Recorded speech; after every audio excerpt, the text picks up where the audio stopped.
नमस्कार। Real guards में आप सभी को एक बार फिर से स्वागत है। इस वीडियो को लाइक कीजिएगा, मेरा चैनल को सब्सक्राइब करना मत भूलिएगा और साथ में नोटिफिकेशन बेल ऑन कर लीजिएगा। तो दोस्तों, बॉलीवुड का फेमस एक्ट्रेस जिसका नाम है कंगना रनावत, आप जानते होंगे, नेशनल अवार्ड भी जीता है उन्होंने। उनको भारतीय जनता पार्टी का तरफ से हिमाचल प्रदेश का जो मंडी कंस्टिट्यूएंसी है वहां से कैंडिडेट चुना गया है। अब कहानी वहां से शुरू होता है। जैसे ही वो लिस्ट रिलीज हो जाता है, कांग्रेस पार्टी का राष्ट्रीय प्रवक्ता सुप्रिया सिनेट एक इंस्टाग्राम पर पोस्ट करता है।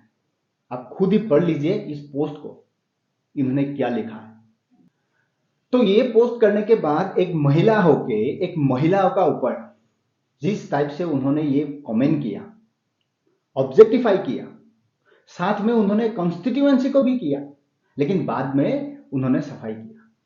अब ये तो हंसने वाला बात ही हो गया ना। हंसी इसीलिए आता है कि सुप्रिया सिनेट ने बाद में जो सफाई दिया, उन्होंने कहा कि मेरा जो सोशल मीडिया अकाउंट है किसी ने किया और मेरा आईडी पासवर्ड जो है काफी सारा कार्यकर्ता के साथ शेयर किया हुआ है। तो सवाल तो वही है फिर, सुप्रिया सिनेट कांग्रेस का राष्ट्रीय प्रवक्ता है, ये हर रोज मेन स्ट्रीम मीडिया में डिबेट में आते हैं और हर रोज देश का जो प्राइम मिनिस्टर है नरेंद्र मोदी को सवाल करते हैं, मोदी जी मणिपुर का बारे में आप जवाब दीजिए, अनएम्प्लॉयमेंट को लेकर आप जवाब दीजिए, देश का इकोनॉमी को लेकर आप जवाब दीजिए। हालांकि यहां पर सच्चाई यह है कि सुप्रिया सिनेट जो है राष्ट्रीय प्रवक्ता कांग्रेस पार्टी का, इनसे अपना जो सोशल मीडिया अकाउंट है ये संभाला नहीं जाता है, लेकिन ये हर रोज देश का प्राइम मिनिस्टर को सवाल करता है। इनको पॉलिटिशियन बनना है और इसका जो पार्टी है कांग्रेस पार्टी, इसको सेंट्रल गवर्नमेंट में पावर चाहिए, राहुल गांधी को प्राइम मिनिस्टर बनना है और इधर एक सोशल मीडिया अकाउंट खुद नहीं संभाल पाते। इन्होंने ये जो सफाई में कहा कि मैं महिला होके एक महिला को ऐसे बोल ही नहीं सकता हूं, ये कहीं ना मुझे भी लगता है सच ही कहा है इन्होंने, क्योंकि ज्यादातर टाइम मैंने इसका डिबेट जो देखा है ना, बीजेपी का जितना प्रवक्ता है ज्यादातर जेंट्स है, चाहे वो शहजाद पूनावाला हो, सुधांशु त्रिवेदी हो, प्रेम शुक्ला हो, गौरव भाटिया हो। सुप्रिया सिनेट ने इसमें से किसी को आज तक नहीं छोड़ा। उनका जो मुंह से जवाब निकलता है, देश ने भली भांति सुना होगा, देखा होगा किस टाइप से घाटिया शब्द सुप्रिया सिनेट यूज करता है। तो ये जितना भी सफाई क्यों ना दे, इसमें तो देश को भली भांति ये समझ में आ गया इन्होंने ये पोस्ट जानबूझ के ही किया होगा और ये मैटर अभी इलेक्शन कमीशन तक पहुंच गया है। इसको लेके गया है नेशनल कमीशन फॉर वुमेन, उन्होंने एक कंप्लेन इलेक्शन कमीशन को दिया है, इसको आगे देखने के लिए बताया जा रहा है। सही बात है, क्योंकि सुप्रिया सिनेट ने अभी तक भले सफाई दिया, लेकिन इनको यह समझ में नहीं आया होगा। इन्होंने कंगना रनावत को ऑब्जेक्टिफाई तो कर दिया अपनी शब्दों से, लेकिन साथ में इन्होंने उसी कॉन्स्टिट्यूएंसी को मजाक बना दिया।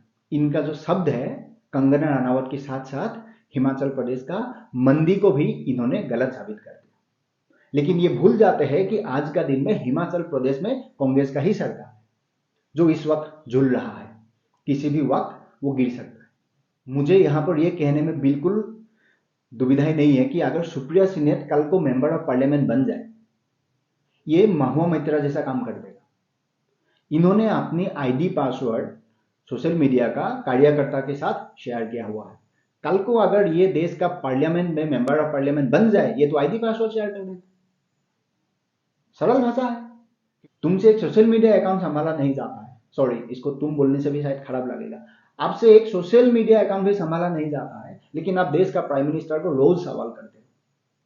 आप मणिपुर के लिए सिल्ला सिल्ला के आवाज उठाते हो, लेकिन संदेश खाली के लिए आपका मुंह से एक शब्द नहीं निकलता है। इन्हीं का कांग्रेस पार्टी का जो प्राइम मिनिस्टर कैंडिडेट है, बड़ा लीडर राहुल गांधी, देश का पार्लियामेंट में कहता है कि मोदी जी ने मणिपुर में भारत माता को हत्या कर दिया। भावना में खो गया वो बंदा, उसको समझ ही नहीं है उन्होंने क्या बोल दिया। देश को हम जिसको माता कहते हैं, उनका एक पार्ट वो कहता है वहां हत्या कर दिया। तो इस पार्टी का अगर राष्ट्रीय प्रवक्ता सुप्रिया सिनेट है, तो इससे वही उम्मीद किया जा सकता है, उससे ज्यादा कुछ नहीं। देखो, आज हमारा देश में ऐसा एक माहौल बन गया है कि अगर बीजेपी ने गाली दिया तो मैं तो कांग्रेस से हूं, अगर वो 2 गाली दिया, मैं 4 गाली देता हूँ। अगर कांग्रेस ने 2 गाली दिया, मैं तो बीजेपी से हूँ, मैं 4 गाली देता हूँ। ये एक माहौल बन गया। लेकिन सफाई यही लोग देता है। देखो, वो महिलाओं के ऊपर बोल रहा है, ये वहां पर बोल रहा है, लेकिन वहां जो नैतिकता है ये बीजेपी में बिल्कुल दिखाई देता है, कंपैरेटिवली कांग्रेस में नहीं है। क्यों नहीं है, मैं आपको ये भी बताता हूं। आज का दिन में भारतीय जनता पार्टी का जो नेशनल प्रेसिडेंट है जेपी नड्डा साहब, उन्होंने दिलीप घोष को एक शो कॉज लेटर लिखा है। क्यों लिखा है कि दिलीप घोष ने टीएमसी यानी वेस्ट बंगाल का जो चीफ मिनिस्टर है ममता बनर्जी को टिप्पणी किया था। ममता बनर्जी के लिए उन्होंने जो कहा था, हालांकि ये अगर आप सोचिएगा सही भी है गलत भी है, फिर भी मानते हैं वो गलत है, क्योंकि किसी को पॉलिटिकल जो लीडर है या पॉलिटिशियन को कहने का हक होता है, लेकिन उसका परिवार ये सही नहीं होता है। उन्होंने कहा कि ममता बनर्जी गोवा में जाके कहा कि मैं गोवा की बेटी हूं, मैं अगरतला में जाके कहा कि मैं अगरतला की बेटी हूं, तो ममता बनर्जी ये कंफर्म कर दे उसका बाप कितना है। इस टाइप का बयानबाजी उन्होंने किया, तो सही में गलत है। इसीलिए भारतीय जनता पार्टी का नेशनल प्रेसिडेंट ने एक शो कॉज लेटर इशू कर दिया है, क्योंकि वहां पर वो संस्कार है कि भाई तुम ऐसा टिप्पणी नहीं कर सकते हो। और इधर सुप्रिया सिन्हा के बाद आज तक शायद ही किसी बड़ा नेता ने इस बयान को कंडेम किया हो। भले सुप्रिया सिन्हा ने इसका ऊपर 2 शब्द लगा के एक सोशल मीडिया पोस्ट दिया, अपना जो बयान है सफाई में वो दिया, लेकिन वो भी कॉपी पेस्ट कर। अगर मैं आपको दिखाऊं, कांग्रेस पार्टी का ही और एक पर्सन ने इस टाइप का बयान किया था कंगना को लेके, उसके बाद उन्होंने भी सेम सफाई दिया, 2-4 शब्द ऊपर नीचे कर दिया। दैट मीन्स इसने कॉपी पेस्ट कर दिया, जो राहुल गांधी करता है। देखो, ये तो शुरुआत है, आगे देखो जैसे चुनाव नजदीक आएगा, जितना प्रसार होगा, हो सकता है इस टाइप का आपको बयानबाजी देखने मिलेगा। लेकिन मैं एक बात श्योर हूं, भारतीय जनता पार्टी में मैंने जो कहा वो संस्कार है, जिसका परिणाम हो सकता है इस टाइप का बयान आपको नहीं देखने को मिलेगा। लेकिन कांग्रेस इसमें आगे रहेगा, क्योंकि इनका जो लीडर है राहुल गांधी, मैंने जो कहा, उनको खुद नहीं मालूम है, जिन्होंने भारत माता का नाम पर मणिपुर को हत्या कर दिया। इस टाइप का बयान तो आता ही है।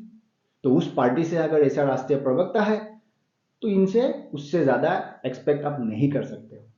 और साथ में ये तो क्लियर बात है कि कांग्रेस का पास आज का दिन में कोई ऐसा मुद्दा नहीं है जो जनता का बीच में लेके जाए, दिखा पाए।